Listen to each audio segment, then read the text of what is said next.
Асанбек Стамовдун Нөшөрдөн кийин аттуу повести. Окуп аудиолоштурган Жылдыз Турсунбаевна. Самолетко отургандан кийин Дыйканбектин жолдо катар ойлогону жалгыз гана кызы жөнүндө болду. Көп ойлогондуктанбы, Айтор акыркы күндөрү кызы түшүнө көп кирчү. Бир жолу түш көрсө жып-жылаңач болгон кызы суу курчаган аралдын ортосунда жалгыз отуруп алып ыйлап жатыптыр. Алдастаган Дыйканбек чаба куруп суудан өтмөкчү болуп таптакыр арбыта албайт. Канча аракет кылса да кызына жете албай кыйналып жатканда аңгыча көктөн шукшурулган бүркүт келип, жылаңач наристени илип кетет. Бир маалда караса, Дыйканбектин өзү да энеден туума жып-жылаңач. Ал кыйкырып ыйлап, ошол кызын бүркүт илип кеткен тоону көздөй чуркап баратат. Бирок кадамы не бир арбысачы, өпкөсү көп, тамагы кургаган Дыйканбек түн ортосунда чоочуп ойгонуп, ошондон кийин уктай алган жок. Эмне, бир кырсык болдубу, ооруп калды бекен, деп сарсанаа болгон таңдын атышын гана күттү. Мына эми ал самолеттун ичинде келатып, өзүнчө эле беймазаланат. Эч нерсени сүйбөй, стюардессанын алып келген тамагын ичкен да жок. Көңүлү кыжалат. Тез эле Москвага жетсем экен, деп самайт. Учуп чыккандан бери 2 гана саат өтүптүр. Убакыттын токтоп калганына кыжырланды. Деги үй бүлөм, кызым эсен болгой эле, деп тилейт. Бара-бара жүрөгүн өйкөгөн, көңүл чөктүргөн дарттын себеби Нинада жатканын ал бүдөмүк болсо да түшүнө баштаган. Бирок Нина жөнүндө такыр эле ойлогусу келбей, анын элесин көз алдынан алыстатууга аракеттенет. Өзүн кур бекер алаксытып, Нинаны оюнан кууп жолотпой жатты. Экинчи ага жолукпаска убада берип, ушул боюнча андан кол үздүм деп ойлогон сайын кайра эле жүрөгү ачыша берди. Айтор Дыйканбектин көңүлсүз келатканынын түйүнү толугу менен Нинада жатканын ал өзү ачык түшүндү. Бир көргөн жыргалдын ушунчалык жан ачыткан кайгысы болоорун ал адегенде билген эмес. Таттуу шарапты канай ичкен баш эртесинде ооруп калган сыяктуу, сүйүүнүн арты көңүл оорутуу экен деп түшүндү ал. Ордунан туруп тамеки чеге баштаганда гана бир аз көңүлү алагды болуп, башы сергий түшкөнсүгөн. Ал эми күчүнүн баарын дембедем тарткан тамекиге чыгарды. Качан самолет Москвага конду дегенде Дыйканбек жаны калбай сүйүндү. Ал чемоданын алгандан кийин таксиге отуруп, машинаны түз эле үй бүлөсү эс алып жаткан санаторийди көздөй айдатты. Үй бүлөсү Дыйканбекти чукул келип калат деп күтүшпөсө керек. Аны биринчи жолу кызы көрө койду. Анан ал үнүнүн баардыгынча «Папа!» деп кыйкырды да, эбелектей буту үзүлгөнчө чуркап келип мойнуна асылды. «Папа, папичка!» Кызы Дыйканбекти кош колу менен муунта кучактап, бети башынан чопулдата өбө баштады. Кызынын үнүн угуп, анын жытын искеген сайын бошоп, көзүн жаш чайып кетти. Жанындагы көзү жашылданган аялына учурашууга кызы мүмкүнчүлүк бербей, атасынын мойнун баягыдай эле сыга кучактаган боюнча «Менин папам, менин папичкам!» деп тили буудай кууруйт. Дыйканбек кызын аярлай жерге коюп, анын колун мойнунан алды да аялы менен учурашты. Күйөөсүнүн чарчаган, пас абалын көргөн аялы акырын басып келип, анын уртунан айбыга өптү. Анан көзү жашылдана «Үй жак жайындабы? Эмне, бир жериң ооруп жатабы?» деди. «Бир топтон бери тыным жок. Анын үстүнө силерди да сагындым. Эчтеке эмес, мага көңүл бурбагылачы. Андан көрө өзүңөр кантип жатасыңар? Аркаша дачаны бошот деп айт элекпи? Бияк суук боло баштады. Бир маал мешке от жагабыз. Антпесек үшүп жата ала турган эмеспиз. Айсулуу отравление болуп, бир аз күн болду оңолгонуна. Сага кабар айткан эмесмин. Эмне жегенин билбейм. Врачтар кустуруп жатып араң эс алдырышты. Өңүнөн азып калыптырбы? Айтам да, түшүмөн чоочуганым бекеринен эмес тура. Абдан беймаза болдум. Сулушка, бери келчи. Өзү ала келген чай чыныдай кызыл алманы кемирип жаткан кызын чакырып алып, Дыйканбек анын желкесинен, мурдунан өбө баштады. «Папа, качан кетебиз Фрунзеге? Здесь скучно», — деди кызы. «Мына мен силерди алып кетейин деп атайын келбедимби, кызым? Буйруса жакында кетебиз. Адегенде Москвада болобуз. Сен биринчи келгениңде Москваны жакшы көрбөй калбадыңбы? Мен сага метрону көрсөтөм. Анан дагы дедушка Ленинди көрөсүң. Кызыл аянттын алдынан басабыз, сүрөткө түшөбүз. Кызы ыраазы боло атасынын бетинен, колдорунан чопулдатып өбө. Менин папам, папочкам дей берди. Дыйканбектин жүрөгү элжиреп, көңүлүнө үйгөн капасы жазыла баштады. Аялы газга чай коюп, столдун үстүн тамак ашка бапыратты. Ал эмес бир бөтөлкө коньяк алып чыгып, азыраактан куюп берип, акырындап шаардагы жаңылыктардан териштире баштады. Сүйлөп отур. Эл ичинде эмне деген кеп сөз бар? Баса аргындар кандай жатышат? Аргындардын үйүндө мурдагыдай эле күндө майрам, күндө той. Чакырганы конок. Алар жөнөкөй адамдар менен мамиле кылышчу беле. Айтор Акиш үйүн таланттуу, даражасы чоң адамдардын салонуна айландыргысы бар. Сенин жоктугуңдан пайдаланышып, мени да 2-3 жолу меймандашты. Айтмакчы, мен бекеринен чакырылганым жок. Аргындын күчтөп жатып Союздун президиумуна киргиздим. Аргын менен Атыркүл көксөгөн бир тилегине жетишти. Мындан аркысындагы көрө жатарбыз. Калемкан күйөөсүнүн айтканын жактыра бербей. Эмнең бар экенин билбейм, ошолорду эле бооруңа тартып калдың. Бир күнү балени башыңа үйбөсөң болду. Аргын жакшы адам эмес, Дыйканбек. Эмнегедир жүрөгүм сезет. Ойлоп ошол капырдан чочуйм. Анын ичи тар. Сенин өскөнүңдү көрө албайт. Эсиңде болсун, талантсыз адамдар коркунучтуу болот. Андайлар таланттуу бирөөнүн ичкен ашына уу кошуп койгондон кайра тартпайт. Айтты айтпады дээрсиң. Ошонун сенин жакшылыгыңды билбейт. Эмне үчүн ал кер сары болгон эме бир дагы художникти жактырбайт. Өзүнөн башканын баарын көрө албайт. Ал сени да көрө албайт. Бир аз эле боорун көтөрсө сага кол шилтеп коет. Баягы эски сөзүңдү кайра баштадың. Сен Аргынды түшүнбөйсүң. Ал жакшы адам. Экинчи жолу ал тууралуу мага мындай сөз айтпагын. Аялы туйтуң этип ордунан турду. Аргын эле дейсиң. Акыры бир айтканымды эстеп бармагыңды тиштейсиң. Бирок анда кеч болоор. Аялдардын көзү ачык болот. Ушуну билесиңби? Дыйканбек тамаша кыла. Бардык эле аялдардын көзү ачык болбойт, деп сүрөт тартып жаткан кызын алдына алды. Түн ичинде ал кызын койнуна алып жатты. Кызы сагынып калгандыктан уктаганча атасын кайра-кайра өпкүлөй берди. Дыйканбек таң атканча кызынын ачылган жерин кайра-кайра жаап убара болду. Бирок санаасын кирдеткен ойлор эстен чыгып, эртең менен көңүлү жайдары ойгонду. Бирине бири окшошпогон күндөр айларга сиңип, жылды жыл шаштыра, мезгилдин кандайча өтүп жатканын Аргын сезбей калып жүрдү. 3 жыл ичинде санасына кирбеген ийгиликтерге жетишкен ага өмүр сүрүү деген абдан кызык боло баштаган.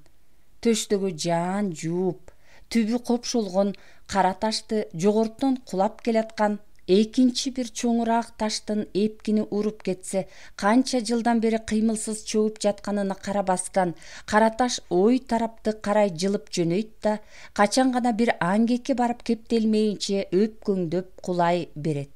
Ошондо жолуна келген өзүнүн кичирээк заттардын баарын ал тоголото коюп кете бериши мүмкүн.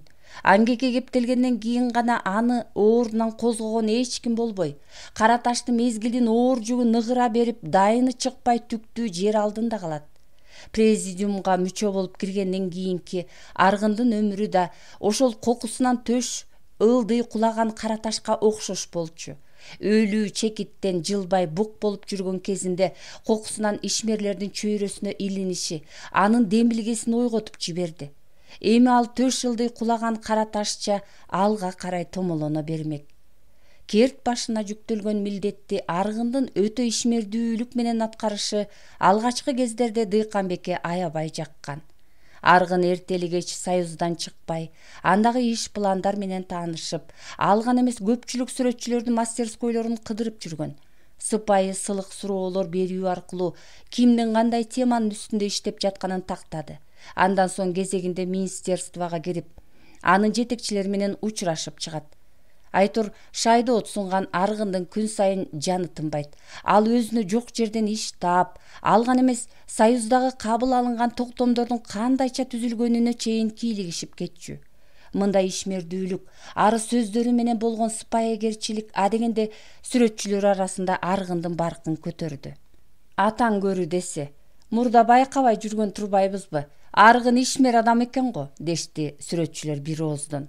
Алар антип мактаган сайын биз жаман адамдар менен мамиле кылбайбыз дегенчелик кылып Дыйканбек да көпчүлүктүн көзүнчө компоюп калат. Өзү көтөрмөлөгөн кадрынын ынтызарлык менен иштеп жатышы Дыйканбекти кубантып, ага улам жооптуу иштерди көбүрөөк тапшыра баштаган. Ал мезгил ичинде Аргындын үй бүлөлүк жеке турмушунда да бир топ өзгөрүү болду. Дыйканбек бир жолу Аргындын үйүнө баргандан кийин ал өзгөрүштү дароо байкап, анан өзү да таң калып койгон. Киргенде эле Дыйканбектин көзүнө урунганы чакчелекейи түшкөн короонун ичи таптаза шыпырылыптыр. Такай дарбазанын оозунда байланып турчу көк төбөттөн дайын жок. Анын жоон үнүн Дыйканбек сарайдын артынан угуп калды. Сарай демекчи, мурда ал дайыма колпулануу турчу. Азыр болсо сарайдын каалгасы мала көгүш сыр менен сырдалып, оозу ачык экен. Дыйканбек буга да көп маани бербейт эле. Бир маалда үй жайды азыраак ремонт кылып койдум, деп калп шылтоо айткан Аргын досун чыканактан сүйөй сарайдын ичин көздөй жетеледи. Сарайдын ичи аппак болуп акталыптыр. Мурдагы сасык жыт жоголуп, ичиндеги баш аламан түшкөн чарбанын дайыны билинбейт. Ал гана тургай сарайдын таманындагы мурдагы нымжыттанган жер дагы тактайланыптыр. Бурчта гана анчалык эскире элек диван турганы болбосо, сарай ичинде бейчеки буюмдар жок экен. Граниттерди кайда жоготтуң? Деп сурайбы деген кыязда Дыйканбектин оозун тиктеген Аргын андан бейчеки сөз чыкпагандан кийин өзү актангандай сүйлөдү. Атасынын көрү, баарын жок кылдым, экинчи ал кесипке кайрылбайм. Канча гана жылды текке кетирдим. Кайран күч, кайран эмгек. Бошко кеткен жылдарды ойлосом ичим ачышат, дос. Ак эмгектен келсе бир оокат өтөт экен. Өлбөгөн адамга бир кесим нан табылар. Мындан ары иштеп чыгарма жаратыш керек.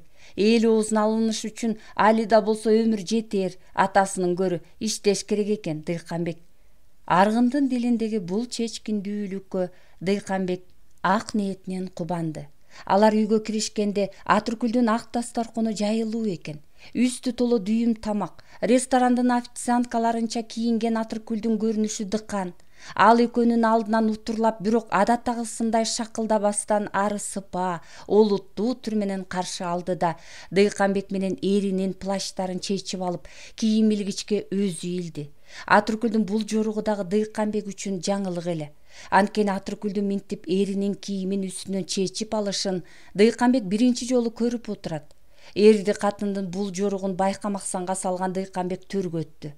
Тамак жеп отурушканда да Дыйканбек эрди катындын мамилесин байкаган сайын таң калуусу арта берди.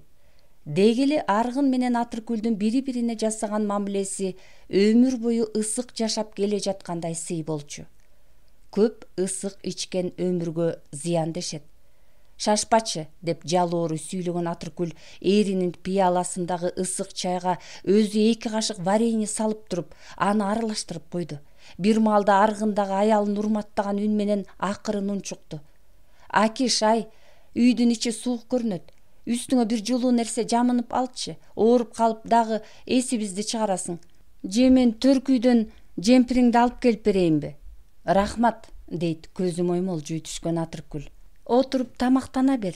Керек болсо өзүм деле тура калам. Анан калса үй анчалык суук эмес. Алар тамактанып отурган бөлмөнүн ичи демейдегидей таза, жылуу болчу.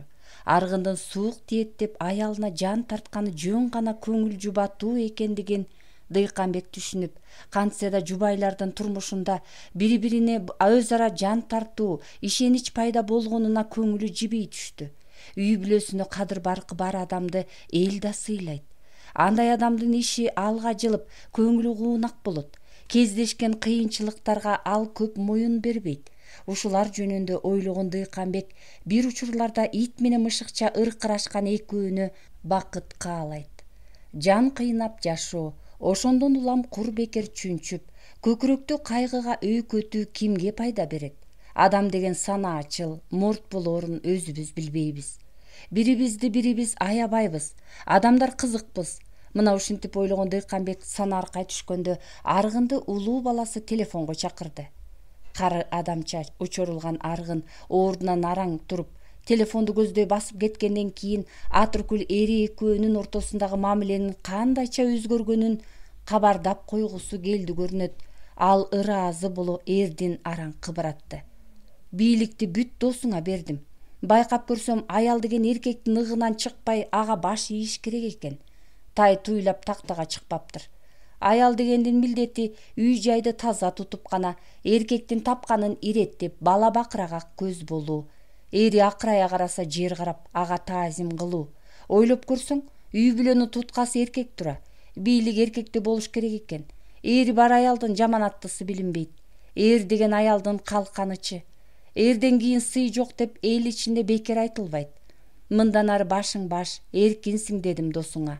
Кайда барам, кайда басам десе өзү билсин, изденсин, иштесин. Мындан ары досуңдун керт башы эркин, Дыйканбек. Баятан бери ойго чөмүлгөн Дыйканбектин кыялына мына ушул жерден дагы бир тамашалуу ой пайда болду. Канчалык айтпайын деп тиштенген менен ал ичине батпай кетти. Дыйканбек башынан эле бирөөлөргө обу жок тамаша айтканды жактырчу эмес. Азыр болсо Атыркүл ага олуттуу пикир айтып жатканына карабастан кыялындагысын айтып жиберди. Эрине эркиндик берген аялдын өзү да эркиндик алат. Демек сен өзүң дагы эркиндик алыптырсың. Жашасын эркиндик. Эркиндик, эркин тоонун ар жагы. Эркин тоонун ары жагына аргын жөнөсө, эркин тоонун бери жагында сен кал, Атыркүл. Дурус бүтүмгө келиптирсиңер. Дыйканбек бул оюн тамаша иретинде айтканы менен Атыркүлдүн көңүлүнө катуу тийди көрүнөт. Анын эрди кыбырап өңү куу чөптөй бозорду. Ал катуу ыза болгондо бирөөнүн сөзүнө дароо жооп бере албай калчу да, анан көптөн кийин гана "Кап, ошондо минтип айтпай" деп өкүнө бермей адаты бар. Бул сапарда ал Дыйканбектин тамашасына жооп таба албай буулугуп отурганда аргындын коомай басып келаткан карааны көрүндү. Эгер аргын келбегенде ызасына чыдабаган Атыркүл Дыйканбектин көңүлүн оорутчу бир одону жооп айтып таштамак. Атыркүлдүн ыза боло турган себеби бар болчу. Анткени Дыйканбек анын кыялындагысын билип алгандай сүйлөгөн. Майбаш экөөнүн мамилеси ушул кезге чейин үзүлбөй, кайра алардын мамилеси мурдагыдан да ысык боло баштагансыган. Майбаштын айынан күйөөсүн Атыркүл баштагыдай кызганбай калгандыгын эми түшүнүп отурат. Дыйканбек Атыркүлдүн санаасындагысын тапты.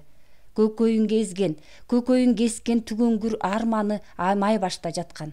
Каны менен айланган Майбаш жүрөгүнө кирип, бирде кубантса, бирде санаркатчу. Майбаштын өзү үчүн кайгы же бакыт алып келип жатканын анчалык баамдай албаган Атыркүл кээде аны каргап жиберип, анан буркурай ыйлап алчу да Майбашсыз өмүр сүрүү кызыксыз болоорун бир билчү. Чыны менен аргын ой дөңдү кыдырып кетсе, Майбаш ара чолодо Фрунзеге келген сайын Атыркүлгө ээн эркин келмек. Ушулар жөнүндө ойлогон Атыркүлдүн бети кызара түшкөн. Аргын киргенде таарныша түшкөн жаш балдардай Атыркүл менен Дыйканбектин отурушу суз болчу. Столго отуруп жатып аргын эмне болду дегендей аларга суроолу карай бергенде Атыркүл муңайып койду.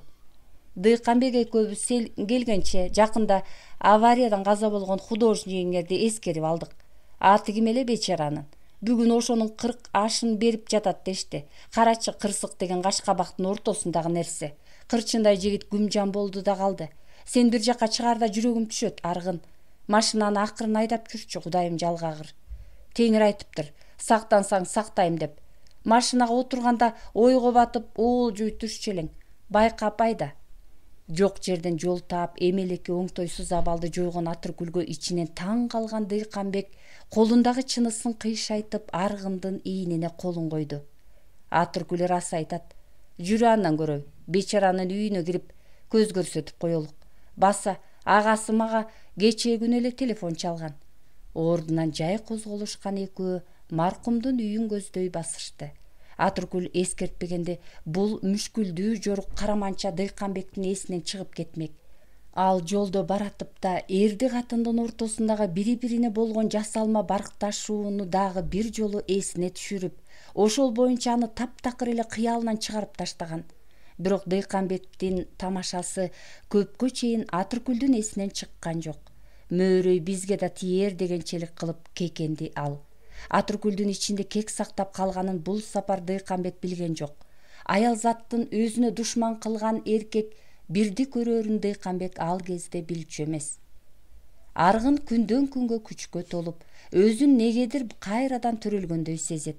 Дүйнө дагы жаңы, жашыл тартып, көп тажрыйбага ээ болгонсуган анын баскан турганы камгактай жеңил, көкүрөгүн тиреген бир кубаттуу толкун күн сайын эмес, саат сайын жанына тынчтык бербей, ал эл көзүнө таанылууну, эл алдында чыгып сүйлөөнү самайт.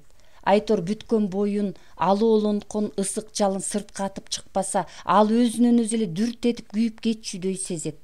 Ошентип аргын элге таанылуунун бир оңтойлуу учурун күтүп жүргөндө Союздун кезектеги пленумун өткөрүү жөнүндө сөз болуп калды. Пленум деген сөздү укканда аргындын жүзү албырып кетти. Аргын үчүн мындан өткөн ыңгайлуу учур келмек эмес. Эми ал кандай да болбосун пленумда бир орчундуу маселе көтөрүп, көпчүлүк алдында өзүнүн ким экендигин айкындап коюуну ойлогондо санаасы алда кайда алып учуп, үйүндө да тынч ала албай, ою чаржайыт болуп жатты. Каны дүргүп башына чыгат. Акырындап ал өзүн токтотуп, закымдаган чачыранды оюн чогултту. Сүйлөй турган сөзүнүн тезисин нечен ирет сызып таштап, кайра толуктап, акыркы жолу машинкага бастыргандан кийин машинасын айдаган боюнча тоо жака чыгып кетти. Кечке чейин жалгыз жүргөн ал каш карайган ченде гана үйүнө кайтты. Көкүрөгүн тиреген ишенич жаа бербей, жазып алган сөзүнүн текстин Атрыкүлдүн алдына таштай, эртеңки пленумда ушул проблемаларга токтолом, окуп көрчү, деп өзү кийимин чечип ваннага кирди. Ал ваннадан чыкканда Атрыкүл ак сүлгү кармап күтүп туруптур. Ал күйөөсүнөн ийменген түр менен ооз учун акырын кыбыратты. Айтайын деген проблемаң өтө актуалдуу. Буга талаш жок. Айрым жерлерин кичине жумшарт. Анан сүйлөп жатканда токтоороок көрүн, Аргын. Конкреттүү мисалдарын көп экен. Айрым жерин алып таштасаңчы. Анын баарын айтсаң, бир топторун таарынтып аласың. Деги абайла, жок жерден өзүңө душман таап алып жүрбө. Художниктердин көз жаздымында калган чоң темалар жөнүндө дурус белгилептирсиң. Ошолор менен эле чектелчи. Торолгонуңча жанагы аттуу баштууларын сынап эмне кыласың? Көрөбүз, деди далысы дүңкүйгөн Аргын. Анын түрүндө жоогу аттан чудай көктүк бар эле. Эртеси Аргын пленум аяктап калганда сөз алды.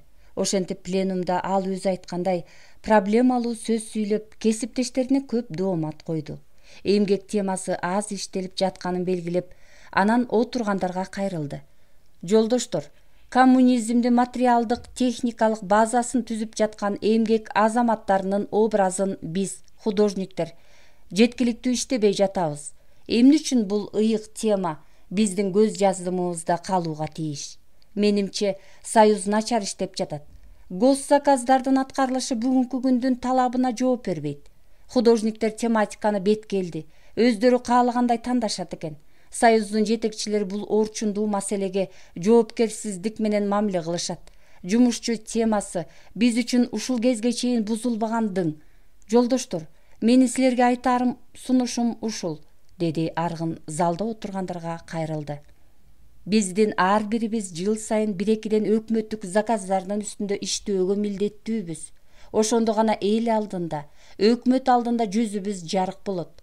Аялынын кеңеши боюнча Аргын кимдир бирөөлөрдү конкреттүү сынга алуудан баш тартып, маселени дүңүнөн соктурган. Мурда далай ирет айтылган маселе бүгүн биринчи жолу Аргындын оозунан айтылып жаткандай, министерствонун өкүлү өзүнүн корутунду сөзүндө ого бетер кубаттап койгондуктан Аргындын зоболосу көтөрүлүп, терисине сыйбай калды. Пленумдун артында Аргын Дыйканбектин кабинетине кирген.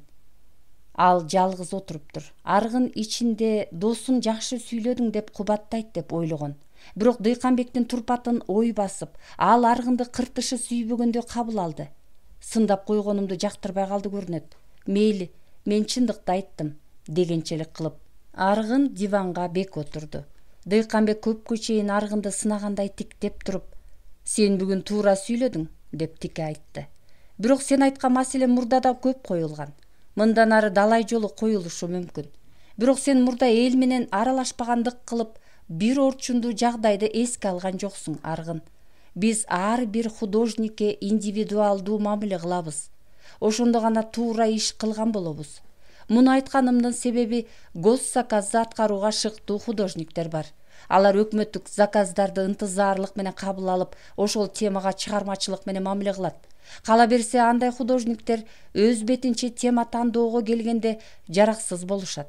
Мындайча айтканда, өз бетинче тема тандай алышпайт. Айрым бир художниктер заказ боюнча такыр эле иштей албайт. Теманы ал өзү гана тандайт. Жүрөгүнө жаккан темадан башка иш анын колунан келбейт. Мындайларды демилгесиз художниктер деп кантип айтабыз? Мен билгени Чуйков менен Айтиевдин шедеврлери өкмөттүн заказы боюнча аткарылган эмес. Ошондуктан досум, ар бир художникке момуну гана иштейсиң деп көрсөтмө берүү, бери болгондо эле наадандык. Бийлик сага тийген күндө сен баардык художниктерге бирдей талап кое албайсың, аргын. Художниктер ашык сүйлөбөгөн бир сырдуу эл. Андыктан ар бирине индивидуалдуу мамиле кылганыбыз оң болор. Дыйканбектин айткандарын угуп отуруп, аргындын кыжыры келди. Ал болсо өзүнө тыңдуу сунуп, акыл айтуусу эмелеги алоолонгон көңүлүн суу сепкендей муздатты. Бирок Дыйканбек менен жооптошуп отургусу келген жок. Ичинде менин жакшылап сүйлөгөнүмдү көрө албай жатат деп түшүнгөн. Анын кабинетинде отурганда бир чети жооп таба албай, бир чети ага батына албай ачуусун араң тыйган аргын үйүнө келатып, сени да көрөбүз деп үн чыгара Дыйканбекке кекенип коет. Мына ушундан тартып, аргын дилинде Дыйканбекти душман көрө баштаса да, андан кол үзүп коюуга кудурети жеткен жок. Ал жылдары аргын бир нече көргөзмөлөргө катышты. Аргын сүрөттөрүн тикеден тике өндүрүштүн өзүнөн алып жазган. Эмгек адамдарынын образы сүрөт искусствосунда жакшылыктуу чагылдырылбай жатат деп айткан сөзүн бекемдегиси келсе, экинчиден эл оозуна тез алынуунун негизги жолу ушул экендигин ал билген. Аргын ойлогондой, ошол биринчи көргөзмөдө эле анын 3 сүрөтү музейдин өз фондусуна алынды. Анан калса көргөзмө өтүп жаткан учурда Аргын дагы бекер карап жаткан жок. Бир шылуун журналистти үйүнө чакырып, жакшылап мыймандагандан кийин сүрөттөрүнүн идеясын комментариялай баштаганда, кабарчы сезгич адам билем андан ары Аргынды ооз ачырбай, учурдун талабына туура келген бул полотнолорду көкөлөтө мактап таштады. Бир жума өтпөй баягы шылуун кабарчынын Аргындын көргөзмөгө коюлган сүрөттөрүн мактаган макаласы газетага басылып, мөөрөйү колуна тийген Аргын компою, бирок кесиптештерине сыр алдырбай тымызын. Бирок кесиптештери гана Аргындын полотнолору жөнүндө пикирлерин ачык айтышкан жок. Ошого Аргындын ичи күйдү. Ал үчүн 2-3 профессионал художниктин жакшы пикирин угуу зарыл болчу. 10 пикир айтар деген кыязда ал Дыйканбекти 1-2 курдай тооруп да көргөн. Бирок Дыйканбек караманча унчуккан жок. Аргындын эмки үмүтү министерствонун өкүлүндө калган. Ал болсо сүрөт искусствосун үстүртөн түшүнгөн атайын адистиги жок адам эле. Аргын анын түшүнбөстүгүнөн пайдаланды. Далай жолу анын кабинетине учурашканы барганы да бекеринен эмес болчу. Көргөзмө жабылаардын алдында министерствого кокусунан барган киши болуп, ага коридордон жолугуп, жан алы калбай учурашты. Анын дагы ошол тапта көңүлү көтөрүңкү белем Аргынды колтуктаган боюнча кабинетине алып кирди да: «Эртеңки советти өзүм башкарам. Сүрөттөрүң мага жакты. Айттым музейдин кызматчыларына. Сүрөттөрүңдү сатып алат», деди. Канат бүткөнсүгөн Аргын үйүнө баргандан кийин мелт-калт куюлган бир стакан коньякты тартып жиберип, таң атканча кош коңурук салды. Эртеси көркөм совети мүчөлөрү көргөзмөгө коюлган сүрөттөрдүн ичинен керектүүлөрүн, талапка жооп берилерлик деп тапкандарын сатып ала баштаганда Аргын анчалык камыраган жок. Министерствонун өкүлү өзүн колдоорун билет. Керек деп тапкан сүрөттөрдү белгилеп жүрүшкөндө талаш кокусунан Аргындын эмгектеринин тегерегинде чыкты. Министерствонун өкүлү Аргындын 3 сүрөтүн тең кабыл алуу туурасында айтканда эле Дыйканбек кабагын чытый. Сүрөттөрүн көргөзмөгө коюуга уруксаат кылганыбыз үчүн Аргын бизге рахмат айтсын. Бул турушу менен кабыл алууга арзыбайт. Аябай шашып иштеген. Аргындын сүрөттөрү искусствонун үлгүсү болуудан алыс деп кесе айтып таштады. Аргынга оор тийсе да мен айтып коеюн. Минтип жеңил даңк издөө ага жакшылык алып бербейт. Бул сүрөттөрдү сөзсүз кабыл алыш керек. Мында өндүрүштүн нака өзү көрсөтүлгөн. Анан калса басма сөз жүзүндө да оң пикирлер айтылды. Менимче Дыйканбек белгилегендей эле өтө начар эмес. Кабыл албасаңар болбойт жолдоштор. Министерствонун өкүлү да өз пикиринен кайткан жок. Көркөм советтин мүчөлөрү эми эки анжы боло түшүштү. Дыйканбектин эмнегедир ачуусу келип турган. Бирок ал өзүн токтоо кармоого аракет кылды көрүнөт. Бир аз алга басып кебелбеген үн менен: "Аргын менин жолдошум. Мына өзү бул жерде турат", деди калчылдап араң турган Аргынды көрсөтүп. "Биз анын али кемчилик көп чийки сүрөттөрүн кабыл алуу менен бирге түз бараткан жолунан тескери жакка буруп таштаган болобуз. Ырас, сүрөттөрүнүн темасы керектүүдөй, бирок профессионалдуулуктун изи жок. Деңгээли учурдун талабына жооп бербейт. Тереңдик, көркөм жалпылаштыруу деген кайда? Аргын фотограф сыяктуу гана көргөнүн көргөндөй кылып көчүрө салган. Бул эмгектерде кыпындай да автордук эргүү деген жок экен. Колоритсиз, настроениясиз жазылган эмгек эч кимдин жүрөгүн жылытпайт. Искусствонун талабы бул эмес, жолдоштор. Айткандарымды Аргын көңүлүнө алса мейли. Андан көрө көп иштеп чеберчилигин арттырсын." Министерствонун өкүлү Дыйканбектен ачык сурады. "Сиз сүрөттөрдү такыр эле жараксыз деп эсептейсизби?" Дыйканбек саал буйдала түшүп жооп берди. "Мен Аргынга эң жогорку талапты коюп жатам. Анткени ал профессионал. Болбосо сүрөттөрүн орто деп бааласа болот. Бирок орто деген сүрөттөрдүн көбү музейдин фондусунда чаң басып жатат. Менден башкалар да пикирлерин айтышсын." Министерствонун өкүлү көркөм советтин калган мүчөлөрүнө кайрылды. "Кана, оюңарды айткыла. Же баарыңар эле мыкты сүрөтчүсүңөрбү? Менимче силердин деле орто баа алган эмгегиңер бардыр. Эң мыкты эмгек чанда бир жаралат. Кээде ортого да иштеп коебуз." Алар пейилдегилерин айтышты. Министерствонун өкүлү үчүн мындан башка жооптун кереги жок болчу. "Андай болсо, жолдош Чалкалмаковдун сүрөттөрү кабыл алынсын. Мындан ары ал Дыйканбектин баасына татыктуу эмгек берет. Анан калса быйыл эмгек темасына арналган бир дагы полотно кабыл алынбаптыр. Бир күнү бизден да отчет сурап калышы мүмкүн. Анда эмне деп жооп беребиз? Өзүңөр билесиңер, шедеврлер жыл сайын жаралбайт экен. Аргындын эмгектеринин темасы талапка жооп берет. Жакшы адамдын баркын жаман адамдардын арасында жүргөндө гана билесиң. Анын сыңарында шедеврлердин жүзү орто чыгармалардын арасынан ачык көрүнөт. Сөздүн кыскасы, жолдоштор, кезек-кезегинде орто чыгармаларды кабыл алып коелук. Баарын жерий берсек, кур кол калабыз." Министерствонун өкүлү айткандан кийин Аргындын 3 полотносун тең кабыл алууга эч ким каршы болгон жок. Дыйканбектин өзү да кол көтөрдү. Ошого карабастан Аргын үйүнө кабагы бүркөө келди. Дыйканбектин бүгүнкү жоругун ал карасын атайлык, көрө албастык деп түшүнгөн. "Эмне үчүн мурда өзүмө бир ооз эскертип койбойт? Же көпчүлүктүн алдында кадырымды кетирейин дедиби? Муну душман да кылбайт. Ак жүрөктүүлүктүн да чеги болот." Ушинтип ойлогон Аргындын ачуусу көкүрөгүнө батпай кирген буурача жээликти. "Ошентмейден эле болсо көрүшө жатарбыз", деп ызырынды. Дыйканбекти тике качырып кол салгандай Аргында азырынча дарман жок болчу. Бирөөгө душман болуш үчүн душмандаша турган адамыңдын деңгээлине чейин өсүү зарыл.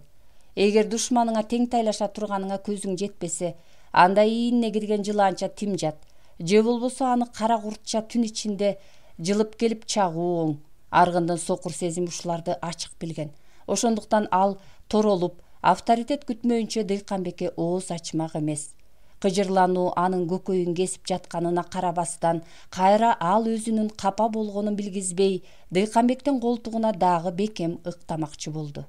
Даңкка жетип эл оозуна алыныш үчүн Аргынга али да болсо көп эмгектенип, жан кыйнаш керектигин бир билди. Ал канчалык эмгектенгени менен жаш чагындагыдай эргүүнү, күч-кубатты сезбеди. Эмгектенүү ага жан ачыштыруудан башка ыракат алып келген жок. Ошондо Аргындын заманасы тарыды. Бирок Аргын үчүн көздөгөн максатынан баш тартуу өлгөнгө тете болмок. Ошондо ал нечен күн башын мыкчый ойлоп отуруп, дагы эле болсо баштагыдай чоң темага жамануудан башка айла жок экендигин бир билип, ошондон кийин плакатисттерге өзү социальный деп эсептеген полотно сыяктууларды ал биринен сала бирин айдап жатты. Аргын эмгектеринин темасын өндүрүштүн чордонунан алчу. бара художниктердин ичинде да Аргындын иштерин жактоочулар табылып, газета беттеринде да дурус пикирлер тезирээк жазылган сайын Аргын мактоого көнүп, чынында эле өзүн таланттуу сезе баштаган. Аргын өзүн канчалык таланттуумун деп эсептегени менен анын жакшы деген эмгектери жөнүндө атактуу художниктерди бири да оң пикир айтышкан жок. Аргын даңкка жетүүнүн жеңил жолуна түшүп кеткенин алар билишкен. Деги эле анын адегенде Союздун ишине жаны күйгөн адамча тынбай чуркап жүргөнү жеке өз керт башынын гана камын көрүүгө байланыштуу чыккан аракет экендигин алар түшүнө башташкан. Аргындын даңккор, мансапкорлугун түшүнө баштаган Дыйканбек ичинен сызганы менен көрө жатаарбыз дегенчелик кылып, дагы да болсо анын аракетине жеткиликтүү маани берген жок.